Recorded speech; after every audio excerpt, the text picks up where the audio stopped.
بسم الله الرحمن الرحيم وصلى الله وسلم على رسوله الكريم وآله وصحبه ومن اتبعه إلى يوم الدين. Assalamu alaikum. Okay, so we're reviewing the last part of the poem. There's a small portion after this. It begins by saying, "Nor students familiar with basics in Fiqh, but not yet Quran or the Arabic." Now this is showing a very important principle that, and when I say people should be quiet or shut up, it doesn't mean that they can't teach. If you don't, know Quran, the full Quran and all the qira'at, you're not expert in Arabic. Doesn't mean you can't talk and teach, but you should know the level. You should be respectful because you know that you don't maybe know everything about that. Sometimes what we find nowadays, a lot of times, you have people talking about an issue, and then you ask them about it, they say, "I don't know." But let's say, if you don't take my opinion, you're a kafir, or you're doing something wrong, and Allah has ordered you, and you say, "Well, hold on, what about this, that, and everything?" Well, my Shaikh didn't say that. Well, then why are you being so critical? Do you get my point? That's what I'm saying. But if you haven't finished these fundamentals, then you shouldn't be so critical, so heavily opinionated about someone who begs to differ. Does that make sense, everybody? No. Okay. And then don't emasculate and bring down those who may have completed those things. So everybody follow me? Now I'm left. No. Okay. So, if hadith, usul, and histories, and what he's doing here in this poem is showing you what are the things you're supposed to study to make yourself, to get to the point of Shaykh. Now, does this mean you study these on your own? No. No. Whoever has their own, is their own Shaykh is not a real student. You have to be a student of someone. Right? A lot of people say, "I'm a talibul ilm." Well, who's your alim? Unless you get crickets. And you can't say you too. You can't say, "I listen to this Shaykh." That Shaykh doesn't know you exist. He can't grade you. He can't mentor you. Okay? He can't tell you specifically what you need to do. And the person has to humble himself in front of his teacher and follow his route. But what happens is the students nowadays are impatient with the teachers. And they want to tell the teacher how the teacher should teach them. And how the teacher ain't Salafi enough, ain't on the Sunnah enough, but they know more the Sunnah than you, so how do you know? Right? So how do you know they're not? Maybe you understand something wrong. But we don't have this humble mentality. We have this over-entitled mentality. Hey, please, hey. Take you into the lobby.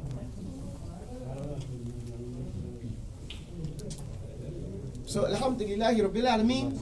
So we have to, if you want to be a real talibul ilm, sometimes you have to, not sometimes, at all times, you have to be patient. The biggest challenge for the talibul ilm is being patient with the afat of his teachers. Nobody is perfect. You're never going to find a perfect individual. And this is the trick of the kafir. They pretend like people are perfect so they can assassinate that person's character. Right? And then destroy your image of that. Where in Islam, we don't pretend. We know people have flaws. And as the adab of the talibul ilm, as he's learning, he learns at his teacher. You have to be patient with the afat, the flaws, and the khush and the roughness and the eccentricities of their teachers. And if they are patient in that way, then they will benefit. Okay? Because good teachers are hard to find. Good students are hard to find, but good teachers are even harder. Does that make sense? Yeah. And finding a teacher that's good, that's going to give you the time of day, that's even harder. Having one that has the time of day to give you, it's very difficult. So we have to take advantage when we have that particular type of a relationship, that whenever we can get it, and not be arrogant and then run away. Too many times the students run away from the teacher because the teacher's not doing what they want them to do, does not allowing them to get away with what they want to get away, or not going down the road they want them to go. So what he's saying here is these are the things you need to know to get qualified. You have to start off, of course, more than the basics, but you got to become familiar with the basics, and that's what we're doing with this text. Okay? The Quran, the Arabic, if hadith, usul, and histories. One of the problems with some of the tulab al-ilm, they don't study history. Okay? And then that takes away from their ability to apply the things that they learn. Okay? Because knowledge is not to be understood in a vacuum. There has to be application. Okay? And it's going to be biased. You're going to see from where you sit. Not that you're going to change up the law, but the application of the law is going to be based on your socio-political situation. And that's why the tafsir changes every year, every society. Because when we start giving the tafsir, the mufassir is supposed to explain it in light of his societal, the circumstances of his society. Does that make sense? Yes. Because that society's application is going to be different. Like if we live in a Medinan period or if we live in a Meccan period. If we're Hudatha Islam or if we have long-standing generational Islam, the ayat should be applied differently. Does everybody follow me? Okay. And this is from knowing the history. What's a case in point of fiqh changing? Akha Rasulullah sallallahu alaihi wasallam. The Prophet sallallahu alaihi wasallam made the Muhajirin the brothers, the literal brothers of the Ansar. He established a blood bond. Why? Because what did we say first in the beginning part of this class? That he destroyed all those other relations and blood bonds, right? And then he replaced it with an Islamic blood bond. And they were inheriting from each other.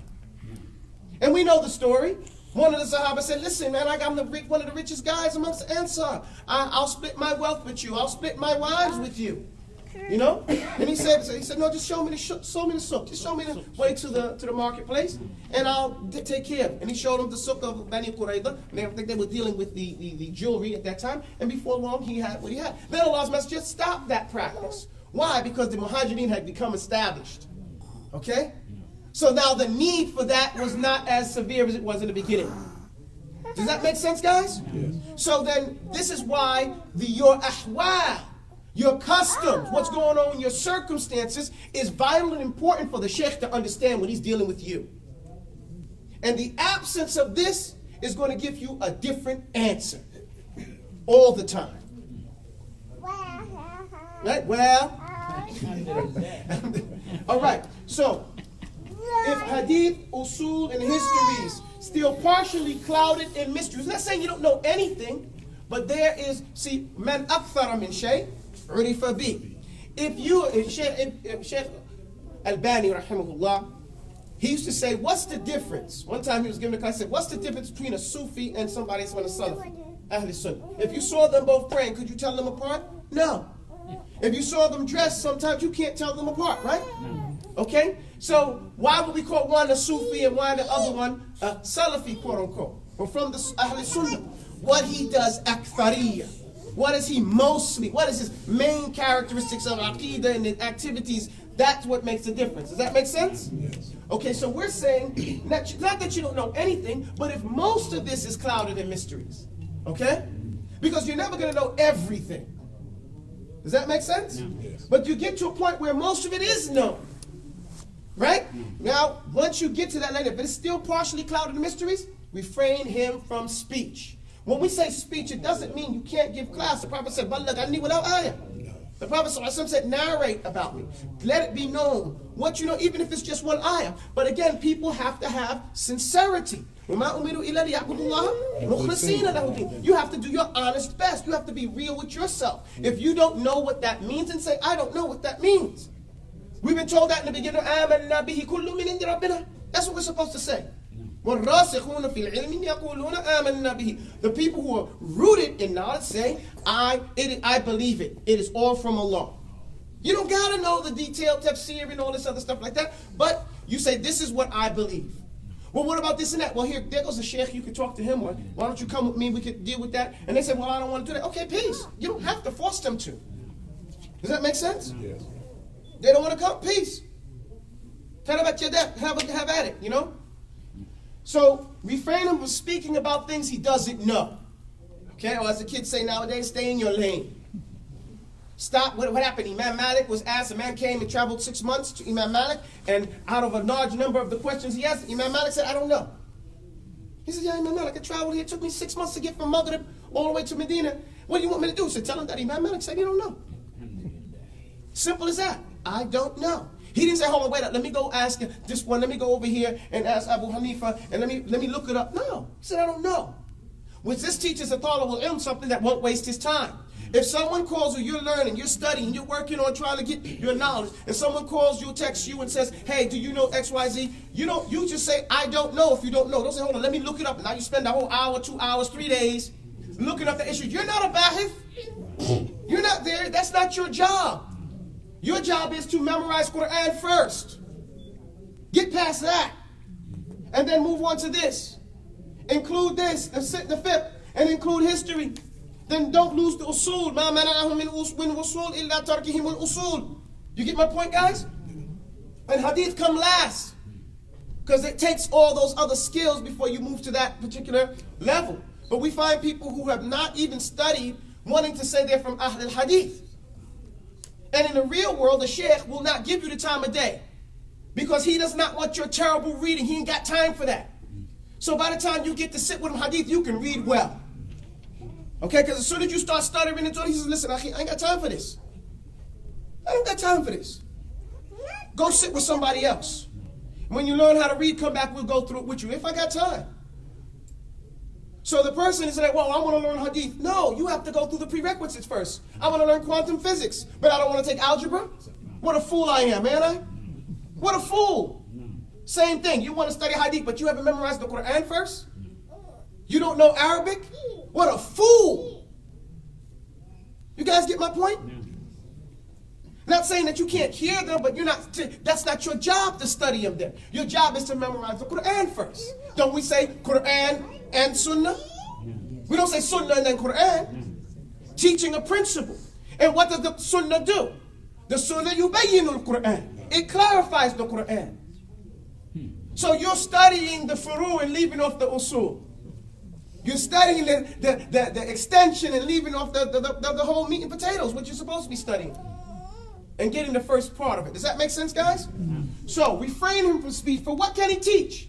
What can he teach? He can confuse the issue. How many people teach Arabic? They have Arabic classes going on. They're teaching Nahwu wa Sarf, and they don't know Nahwu wa Sarf. So they confuse it. They confuse it and make it something like people are scared to death of it now. Because that person hasn't finished the science. When I say finished science, maybe he studied Nahwu, but he hasn't done balagha. Okay? He hasn't gone forth and done poetry, so he can put that Nahwu into its proper place. You get my point? So balagha is like the usulul fiqh of Nahwu. It's the reasoning behind that i'rab, right? Because the i'rab can't be done unless you know what's going on. So again, these things drive people away. Okay? They make severe statements that are not necessary. Okay? And cause confusion. So refraining from speech, for what can he teach? To have little knowledge and teach is backwards, is to cheat. And the word teach backwards is what? Cheat. Cheat. And that's what's intended there. Pay attention to what? Details. And then we say, hey, al-isnad is from the sunnah, right? We say these rhetorical statements, meaning it in a rhetorical way, but not in a practical way. Al-isnad min as-sunnah. Well, if it wasn't for the isnad, anybody could say whatever he want to say. Well, that's what's happening now. The people are not getting the isnad. They're not getting ijazah where the teacher says, this man has got it. Okay? I say this guy knows this particular science. Go ahead. He can teach this much. Does that make sense? And we don't want to be patient for that because sadly, some of us have so much ego, we don't want to sit down and show how much we don't know so that we can learn some more. And that is shameful. That is shameful because it's not a problem not knowing. You know, the problem is pretending that you know. Perpetrating a fraud over your ego over the deen. Preferring the ego over the deen. Does that make sense? Thamanan qalila. What a cheap transfer right here. So people now what that is you're worshiping the people's faces. And their assumption of you. Does that make sense? Yes. All right. Let's go to the next one. What happens next? Go back to the what? Go back to the graph. So that's the advice now. We go to the last advice. The last advice says if this is the situation, do what? Go back to the graph. Go back to the graph. And the knowledge within. The graph and the knowledge within. There are 38 chapters to finish begin. There are 38 chapters. How many chapters? 38 chapters. To finish, what do you have to do? What they used to say, the old folks used to say, work works. Right? Simple. That's the special sauce. Go back to the graph and the knowledge within. There are 38 chapters. To finish, begin. That's all you got to do. People spend too much time wasting time. You want to finish? Start. You'll finish. One step. How long is a step? 30 inches. 30-inch step will make you walk across the room. Some insignificant 30-inch step. One piece of knowledge will get you one chapter and then another chapter and another chapter and another chapter. Now you know there are only 38 titled chapters in Fiqh. Is that a lot? So then the shaitan make it seem like it's this big encyclopedia that you can never understand. But in an outline, it's only 38 chapters, and we're included in that the intro.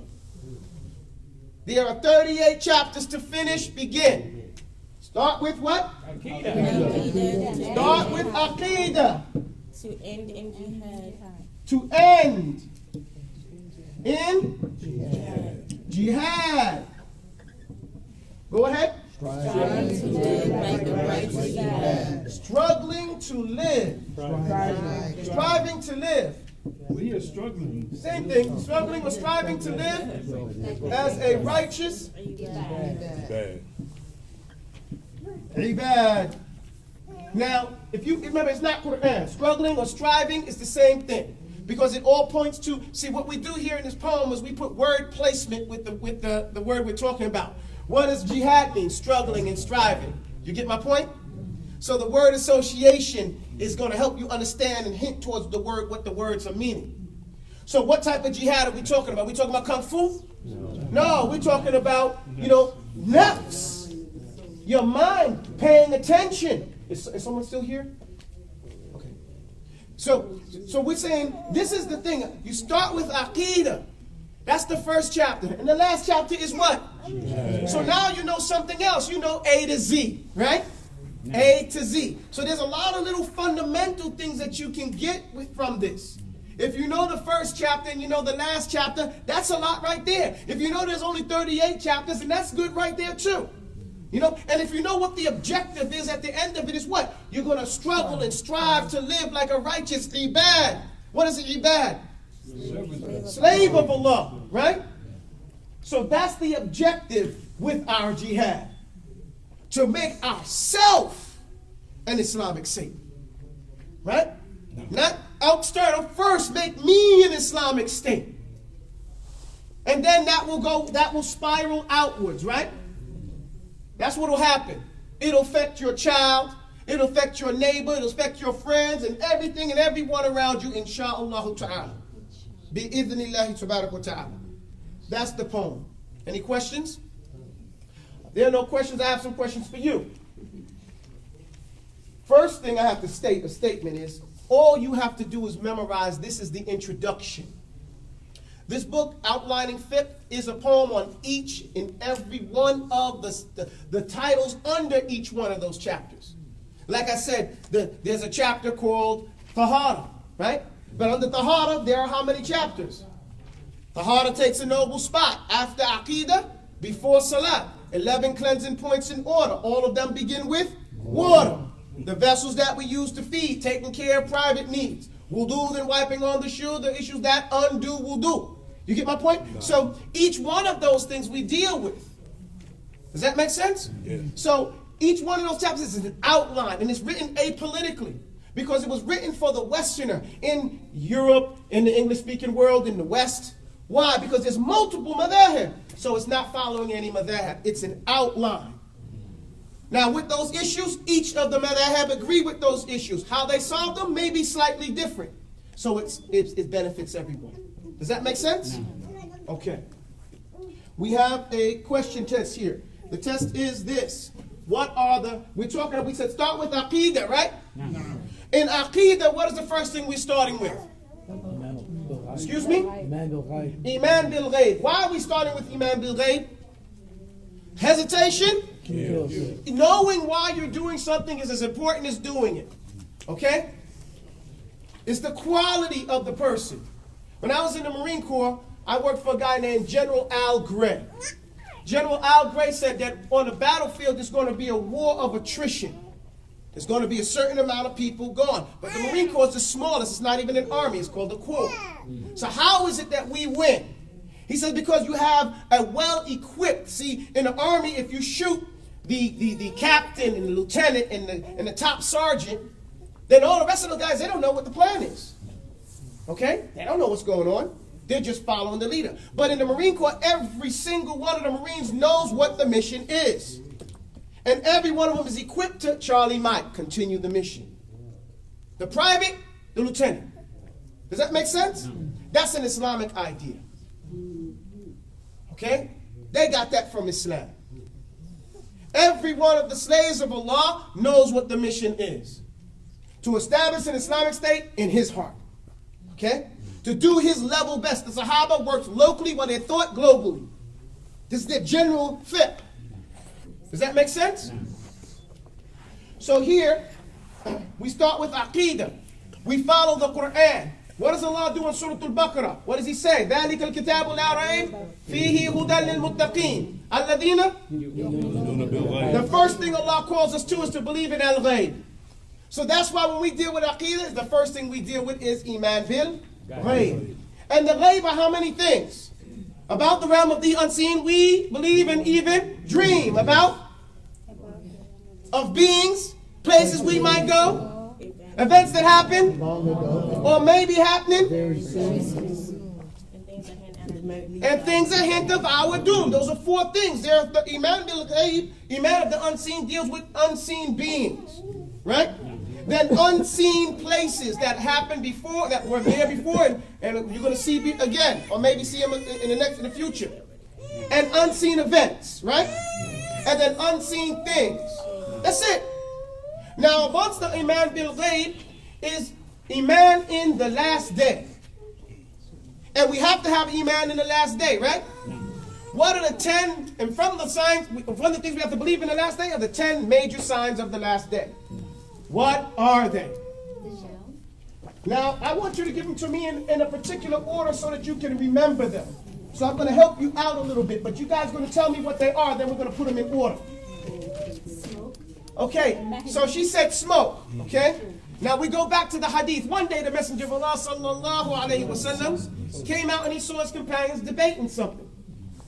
And Hudayfa ibn Asid al-Ghifari radiyallahu anhu, not the Hudayfa that you think, Hudayfa al-Ghifari, he was the one narrating the story, and it's in Muslim. So he said, the Prophet asked us, what y'all talking about? What y'all debating? And he said, we're debating about the last day. He said, don't worry about it. It ain't going to happen until 10 things happen. And the first thing he mentioned was smoke. And Allah mentions in the Quran, there's a surah. What's the name of that surah? Al-Dukhan. You get my point? So that's the first thing. Smoke. And when the smoke clears, who's going to be there? Who's going to appear? The Dajjal. So now, what the ulama tell us, that the first signs that are going to appear, and this is assumption, okay? This is us putting it together because the Prophet didn't tell us that it was in this particular order, but we take from the different hadith to infer things that we can find, okay? Assalamu alaikum, Shaykh. The first signs that come are the signs of the evil signs, okay? Of the establishment of the evil things, and then changes in the overworld, in the Jannah. Those are the other signs. So watch. The first thing that appears is a Dajjal. And the scholars say that a Dajjal is the first of the signs to appear. They debate about the smoke. We start with the smoke because that's the first thing the Prophet mentioned. Sallallahu alayhi wasallam. So I don't agree with them that the Dajjal comes first. I say the smoke came first because the Prophet said what? Smoke. Okay? وَلَا يَنْتَقُ عَنِ الْهَوَىٰ. And he don't talk for no reason. Everything comes for a reason. If she's going to go out, you have to go. Okay. Did you get her sock? Okay. She was trying to rip me off in the salah. I was trying to hold on to my kufi. And not to laugh, too. I was like, yo. every day for that. She started pulling on my beard.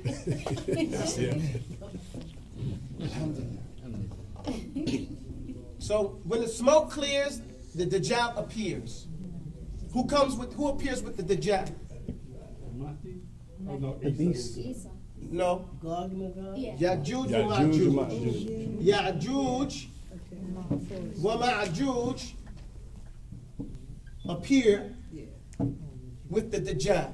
Okay? With the appearance of Dajjal is the period of Ya'juj wa Ma'juj. But then something happens. Now the first signs of the overworld, of the Jannah starts to show up. Who shows up? Isa descends.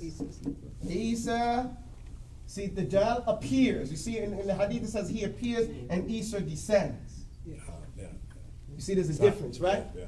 It's very important. And this points that the Dajjal is here. He's here in this world. And he's been here. And the proof is the Prophet ﷺ said that he's alive during his time.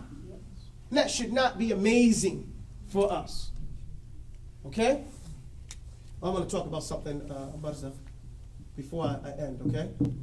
Somebody remind me, okay? So, Isa descends. Attention to what?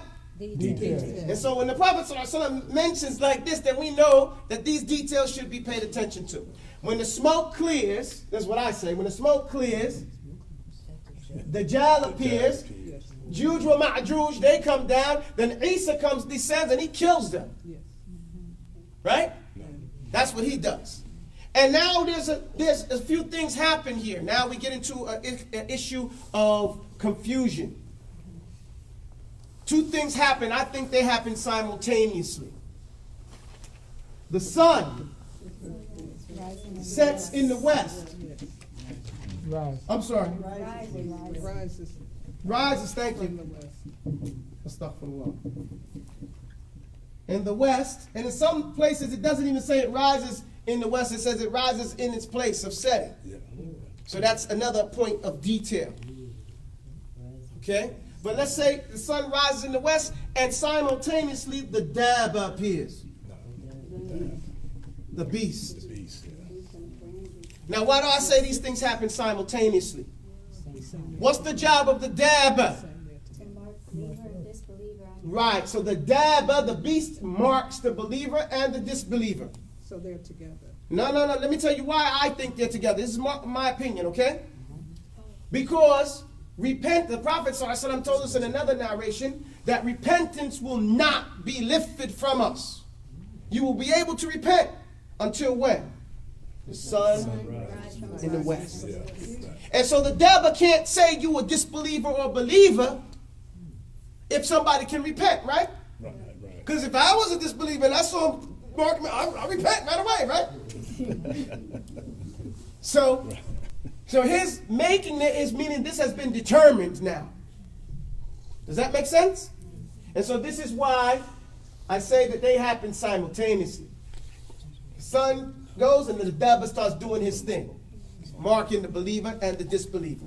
Everybody follow me? Does that make sense? Yeah. Then as this is happening, or somewhere in between that, Allah knows best, 3 earthquakes happen. 1, 2, 3. One in the east, a quake in the east, One in the west, a quake in the west, one in the Arabia. and one in the Arabian Peninsula.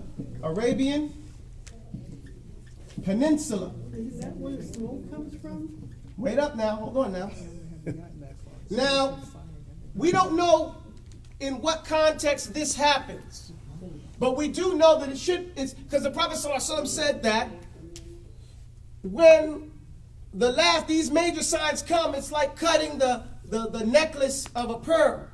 What happens if you cut the necklace of a pearl? Oh, they start dropping. One starts happening one after the other. Sometimes they hit simultaneously, right? So we can see that these things are happening somewhat one after the other. Now I say, from my imagination, I got a vivid imagination, right? That when the sun is rising from the west, these quakes are happening. Why? Because the last one in Arabia Shakes the disbelievers. is shaking and starts to, what happens? People start going west, okay? And in the fire, the Yemenis fire, Fire comes, pushes them back pushes people to the place of Places they're gathering. to the place where they're going to be hashara, to the day of God, to where everybody's going to be gathered up. It's Yom al-Qiyamah. I'm sorry, it's the Sa'ah. You get my point? And it's told that they're pushing them westward. A fire that pushes people to the west. And that western place is where they're going to be, the gathering, the great gathering is going to be. So then I think all these things are helping the Dabba do his job, right? Because the Dabba is pushing people and separating them, marking who's who, and then these quakes are taking people this way and that way. And Allah knows best. That's all 10 of them. You follow me, guys? Now, this should not be rhetoric to us. This should not be mythical. This should not be a afterthought or This should be something we know. Because this is part of the fundamentals of our iman. This is the first thing Allah told us that we have to believe in the Quran in order for us to be muttaqeen. When He said, Hudan lil muttaqeen, who are the muttaqeen? Alladhina yuminuna bil ghayb. Those who believe in this.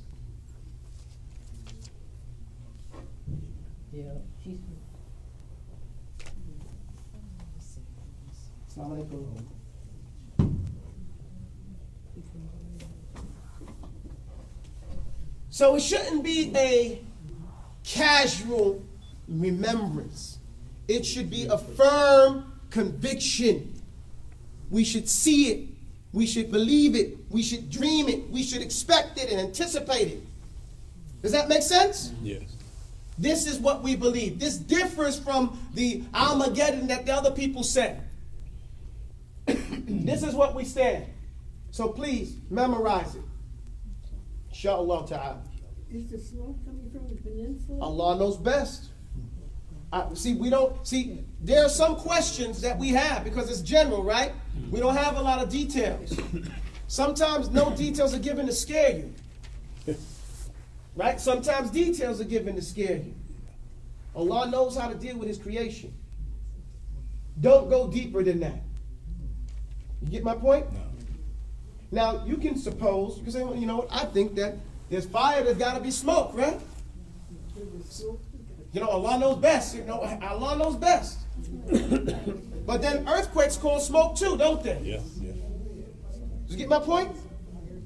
Who knows what's going to happen when the sun rises in the west? What that's going to do. So, these are things. Now, watch out. The Dabba, they've been pushing the Dabba in Western culture for a while now. About 30 years they've been pushing the Dabba. Even before that. What they call them? Sasquatch. Yeti. Right? They have the description of the Dabba, they put Sasquatch on, the big hairy being. Then what they call the guy in Star Wars, and they change it up in Star Wars and put, what's the guy's name? oh yeah. Waki or something like that. Yeah, Chewbacca, okay, yeah. Then they got a Chewbacca. And then the next, each one of them keep having this seriously hairy beast, right? That you can, what do you think, that's accidental?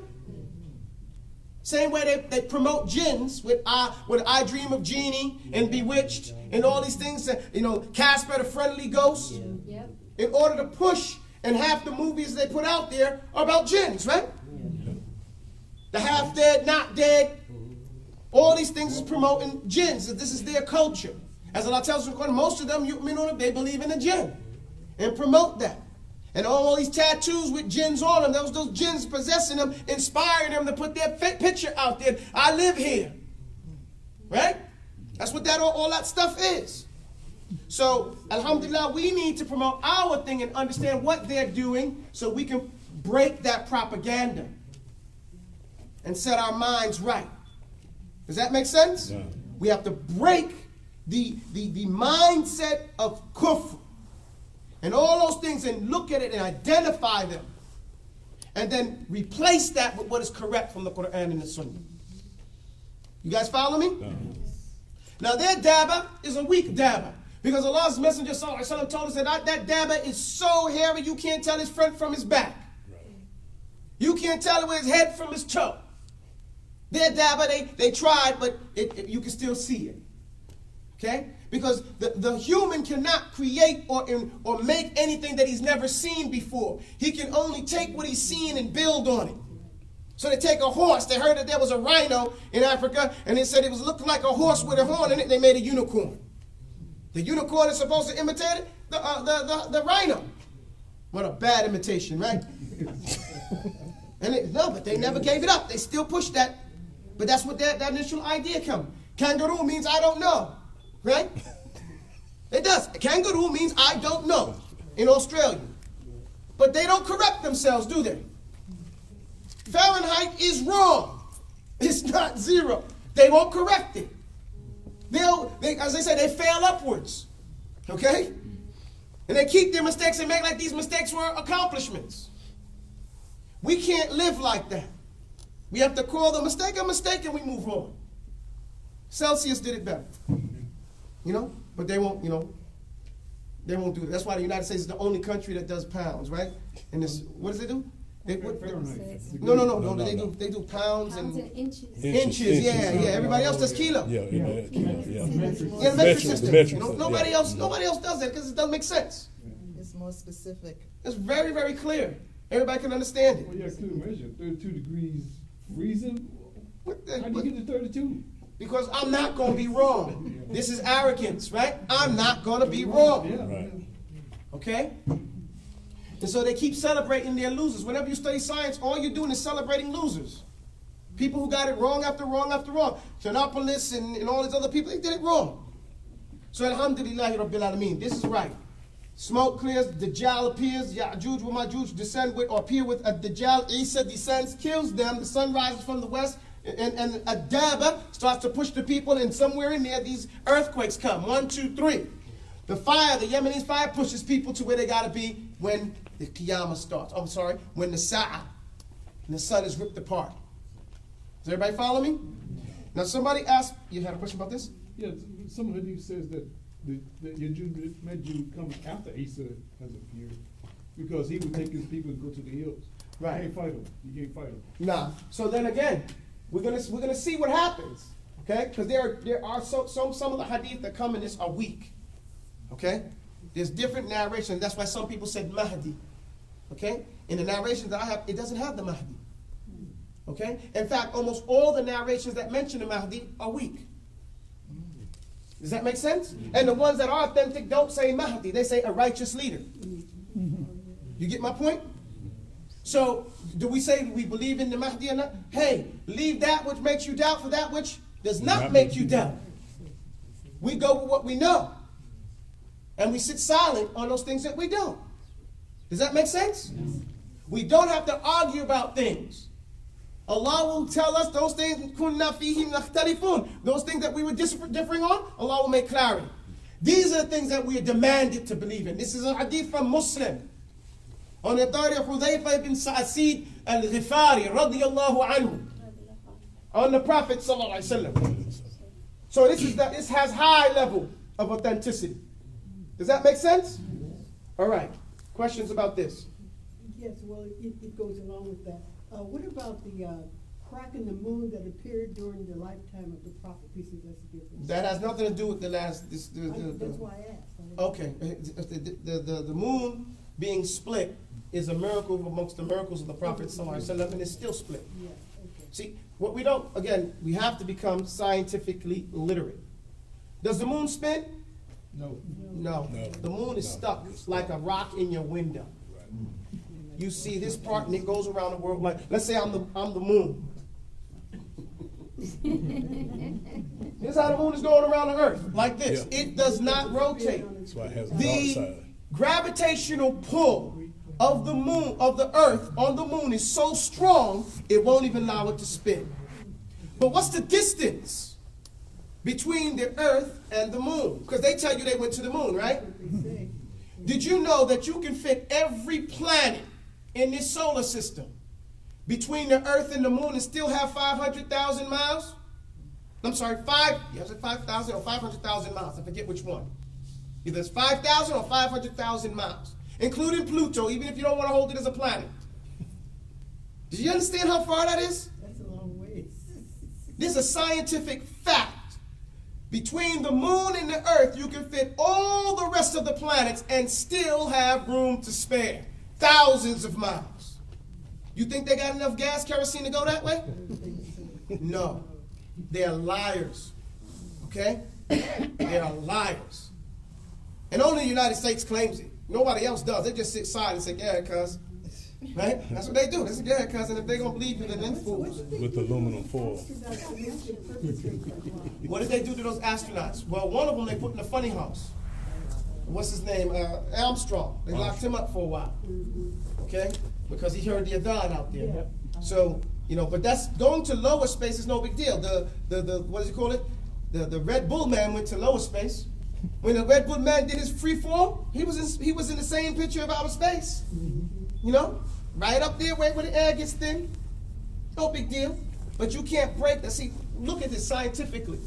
Not only is that a great distance that you can't traverse, but look at the mass of the moon. Okay? It's not even able to spin. When rocks outside of the perimeter of the moon get close, what happens to them? They get pulled into our atmosphere and fall as meteors, right?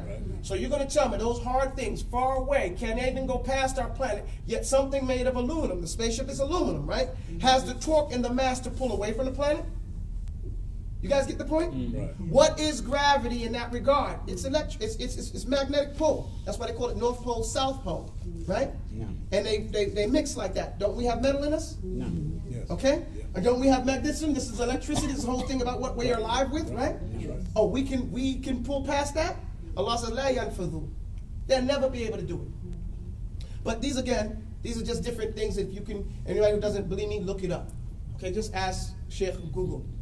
You can't, hey, some of these things, because you have to become scientific literate.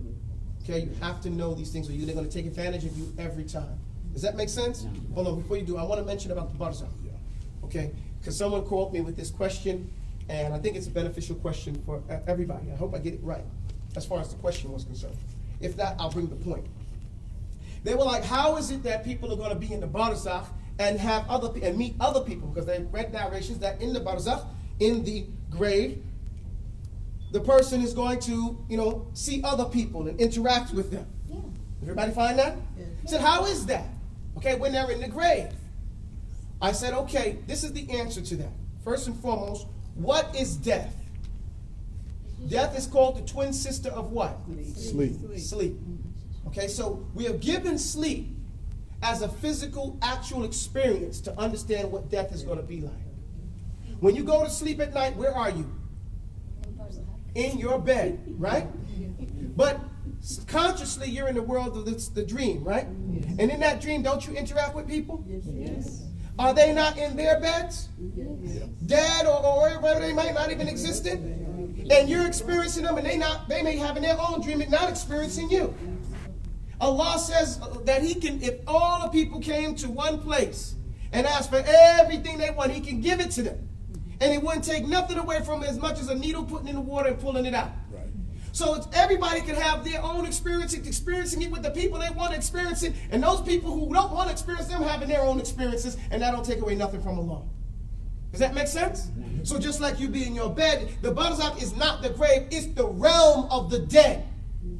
Okay? Just like when you go to sleep, you're not going to bed. You physically may go there, but you go to the realm of the dream.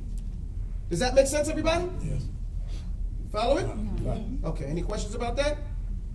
Good. Alhamdulillah. We need to become, again, literate and articulate about the ilm al-ghayb. Because we spent so much time studying Aqidah issues and not really walking away and still don't know Aqidah. And don't know the meaningful things about our deen. Like the first thing you're supposed to know after knowing La ilaha illallah Muhammadan Rasulullah is Iman bil Ghayb, because that's the first thing Allah demanded that you know, even before He mentioned the Salah. Right? Alladhina yu'minuna bil Ghayb wa yuqimuna as-salah. Does everybody follow me? Yes, sir. Are there 10? You said we had 10 of 10 signs. Did you count them? Yeah. Let's name them out loud. 1, smoke. 2, ad-dajjal. 3, Ya'juj wa Ma'juj. Isa descends. Say it. The sun rises from the west. Yes. A dab. 6, Earthquake in the east. 7, Earthquake in the west. 8, Earthquake in the Arabian Peninsula. And the Yemenis fire. 3 earthquakes. Does that answer the question? Yeah. Okay. Yes, sir. Yes, ma'am. Sorry. Okay.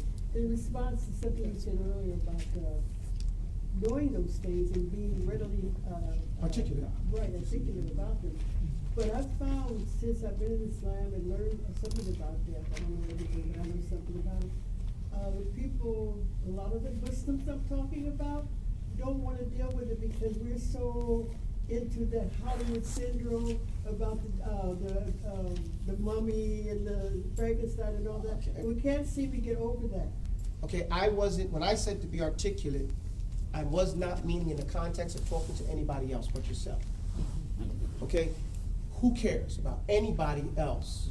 You should not, al-ilmu li. Knowledge is for me. Okay? That's who you study for. You study to learn for yourself. Don't ever study to learn for someone else. Okay? Now, what they get as a byproduct of you knowing is you answer the question to what you know. That's a byproduct. But that's not your initial objective. Your objective should only be to save yourself from the fire, to improve your quality of life. Me. On the last day, you're going to say, me. Be selfish now. Now, I'm not saying that I'm not pointing to you alone, only because you mentioned it, I wanted to go out to other people as well. I'm not accusing you of that, of saying, okay, I'm only learning to talk to other person. But I'm saying in general, this happens too much. It's true. We meet people and they don't understand. Wallahi, who cares?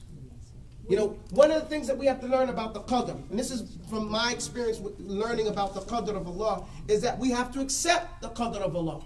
What does that mean? That means things are not going to be like the way I want them to be. I would love for my relatives, all of my relatives, to come to Islam. I would love that. It's hard, it's hurtful sometimes when you think about it because you love them, but they have such an aversion sometimes, right? When you bring it up and there's so much protocols and stuff like that you sometimes avoid it, and then you feel bad. Like, hey, and if this person was going to fall off the cliff, you would still fight them to not fall off the cliff, right? But social interaction is different than physical interaction, right? So we have to accept that Allah subhanahu wa ta'ala's plan is the plan. Companionship. Things happen in life that you would never imagine would happen. You have so much plans for this little baby child that's growing up, and then when they get older and they tell you where you can take it, right? And you're like, subhanAllah, I can't, do anything but make dua for that person, right? The child, and live my life. Or I'll be sad the rest of my days because the child is now going to maybe experience some things that are some difficulties, right? Or even in relationships with spouses. You're going down the same route and then one may decide to go a different way. MashaAllah, Qadar Allah, MashaAllah. The Qadar of Allah. It's all about this experience, this journey that we're going to. And the real main thing, can I keep myself a Muslim today? That's struggling to live like a righteous ibad. That's the real deal. Because it's moment to moment. Your life is momentous. What I mean by if you're alive, you're living in that moment. You're conscious because you're a thinking human being. You should not be some unconscious person. That is ghafil. Okay? Al-ghafla is one of the reasons why people go to Jahannam. They were heedless. They wasn't paying attention. It wasn't that serious. I don't got to do all of that. And it's not really all of that.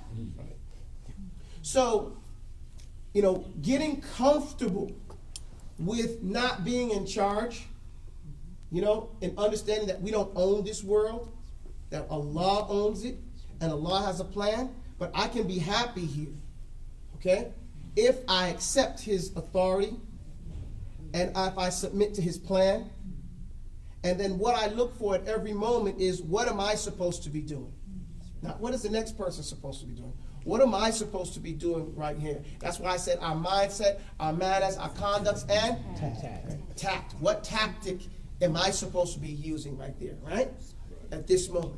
Am I supposed to say, Hasbunallah wa ni'ma wakil. Tabarakallah, mashallah. Allahumma arhamhu, Allahumma hdihi. Am I supposed to do that? Because what happens a lot of times is we do the thing that Shaitan did. We become over entitled. And now we step over our rights. And now we make demands on someone else's reality that we no longer have rights for. Does that make sense? Yeah. And that causes us this discomfort in our hearts while we stay up and sleep and stuff like that. But if we were just to focus on our own sins, they say focus on your sins like a greedy banker focuses on his money. Instead of counting your money, count your sins. Try that every night. Okay? Wallahi. And if you write it down, don't write it down when nobody's in the room. Seriously. If you can get up at nighttime, you want to change your life, you want to get to some reality of stuff, you want to go someplace at nighttime and write down your sins. You know? If you can remember, because your ego is going to try to make you forget. So then seek refuge in Allah from your ego. Okay? And just try to remember the sins you did for the day, because this thing what we're told to say is astaghfirullah 100 times a day, right? We get it wrong sometimes. Okay? We think it's to sit there and go, astaghfirullah, astaghfirullah, astaghfirullah, astaghfirullah. That's not how I understand it. The way I was taught is you're supposed to be conscious throughout the day to remember 100 times you should have said astaghfirullah in real time. Does that make sense? In real time. Can you remember yourself, not yourself, your Lord, and your right to your Lord 100 times in the day? And Allah's showing us that, you at least did that. And how many mistakes did Adam make? One. And he got kicked out. Isn't that a cautionary tale? Yeah. If we could say, okay, well, we just make one mistake a day, we go beyond that. So we have a lot to focus on, but our egos make us focus on someone else. And that's because our eyes are in front. So what does Allah's Messenger say to do? Lower your gaze. When you lower your gaze, you see you. Right? So not saying you don't care about anybody else, but adinu nasiha. All you can be is sincere with them people. You know? All you can be sincere. And once you realize that all you can do, then that's what you do. You know, every time my father, cussed me out or he didn't cuss me, it seemed like he was pleading with me. Come on, boy. I'm going to have to whip you. And he really looked like he was like, listen, this is what happens. And I'd be like, yeah, I know, man. I got it. I understand now. No, we're going to make sure. It ain't personal. No. I got a job. And, it includes you at this moment. And if we do that, I think that, because a lot of people are complaining. I get so many calls about people in depression. Depression. Muslims shouldn't have depression. Not saying that we don't fall into it, but we shouldn't wallow in it. Okay? It's like any other sickness. You might catch it, but you should get out of it. Why? Because one of the things Allah told us is that He is a shakur. And so we're told to be like Allah, right? We see His name, right? And we're supposed to pick them up. Allah is Al-Kareem, so we should be Kareem. Allah is Shakur, so we should be grateful. The Sahaba, again, putting in context of history, right? The Muhajirin came, and they didn't have no money. Where did they stay? Where did they stay? In the houses of the Ansar. There was no hotel. They stayed in the Ansar's houses. How did they get money? The Ansar said, Ya Rasulullah, split our farms up with our brothers. The Prophet said, no, not going to do that. He said, okay, well then, let them work it and we'll split the profit with them. We'll split the fruits with them. But then they would go out and work too, along with them. And so the Muhajirin came to Rasulullah and said, Ya Rasulullah, we ain't met people like this. They say we're supposed to do the work, but they do the work. And they split it with us fair. They split it half with us. We think they try to get all the barakah and leave us with nothing. You see the mentality? Yeah. They try to cheat us out the barakah, Ya Rasulullah. They're leaving nothing for us. But what did the Prophet say? He said, no, they can't do that either shakartum. He said, they won't be able to do that if you're just grateful. Look at the the amazing ability of gratitude. That gratitude will equal out their actions. You get my point? So if we are just grateful, and Allah teaches us about that in two amazing, al-inshirah, right?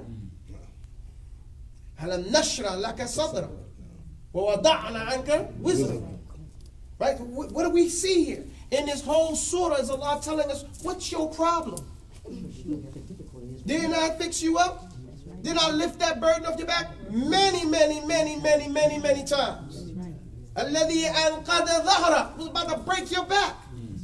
ورفعنا لك ذكرك فإن مع العسر يسرا. And in another qira'ah, yusura. That's why you have to know the qira'at. With one hardship, yusura. Many good times. And so what do you do with that ayah? How many hard times you had in comparison to good times? So what you complaining about? You get my point? It's like I give you $10 every day, and then every once in a while I say, well, since you did that, give me $1. And you complain, oh my God. Every day you getting the $10, right? Does that make sense? And then Allah says, فَإِذَا فَرَغْتَ فَانْصَبْ وَإِلَىٰ رَبِّكَ فَارْغَب. That's how you solve it.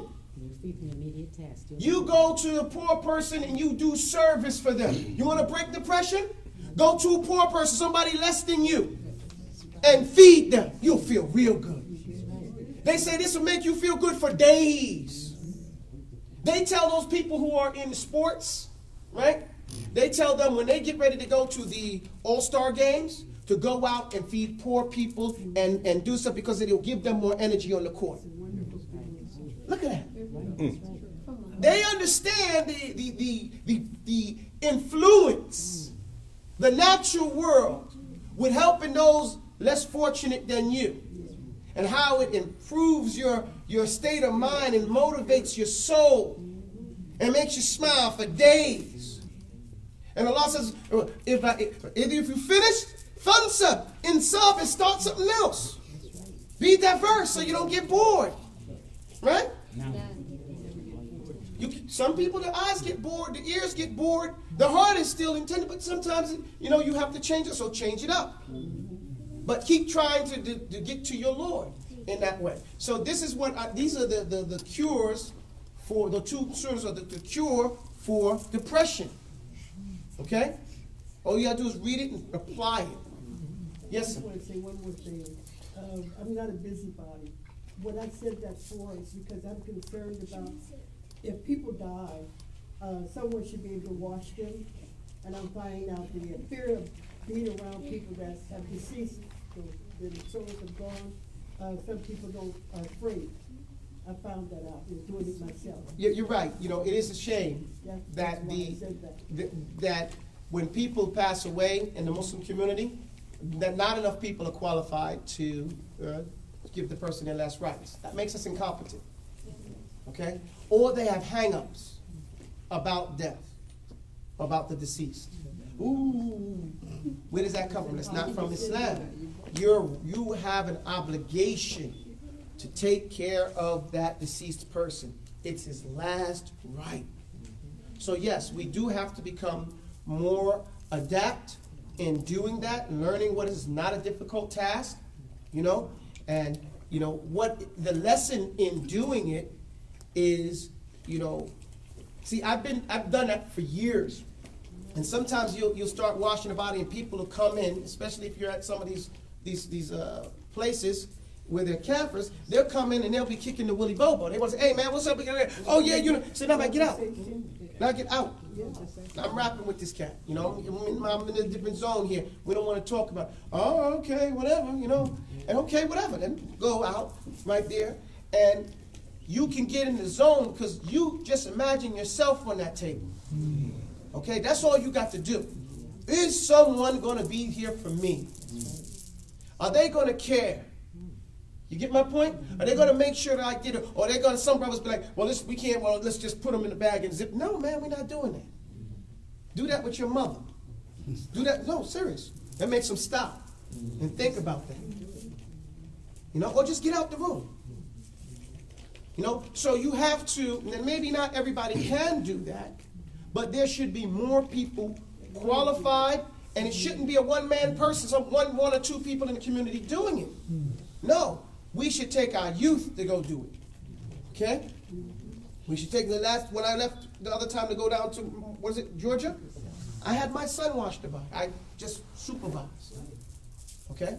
Let him watch. This is what's going on. Okay? And this was his brother. My son's older brother from my ex-wife, her son, right? Before I got married to her, was murdered about 3 weeks ago in Georgia. And so I drove down there to wash his body and everything like that. And my son came, he's 17, and I made him wash the body. You get my point? No. Hey, you wash this guy. Because the boy he was 21, rahimahullah, decided he didn't want to live home no more, and he left home. 6 months ago. He got murdered. Alhamdulillah, he got murdered coming from Boom. He went to the masjid, then stopped at one of those places, got in an argument with one of those guys, and got murdered. Okay? But the point is, this is when some of the youth say, well, I'm not living under your laws, you're too strict, I can do it on my own. And he went to go stay with some of his Kafir relatives. His father's Muslim, but his father's in jail. So he didn't want to live with his Muslim, and all the rest of the children are my children, from her. And he didn't want to live there, and so he went out. And this is what happened. The point I'm trying to make is, when I was washing, I was there with the boy fixing him up. Looks just like my son. Look, then you could see the things. And having my son do it, very serious, very somber. Leave that somber mood there. This is where it ends up, right? This is where it all comes down to, and we have to constantly, again, that whole thing about the dia. When you know that we will have to wash you, That's it. okay? We're gonna be there. Then that takes a different tone in how we go about the things that we do. Alhamdulillah Rabbil Alameen. And we don't wish bad on anyone, but going through that sobers us up, I think. Does it not? Alhamdulillah. أقول قولي هذا واستغفر الله لي ولكم سبحانك اللهم وبحمدك أشهد أن لا إله إلا أنت أستغفرك وأتوب إليك. السلام عليكم.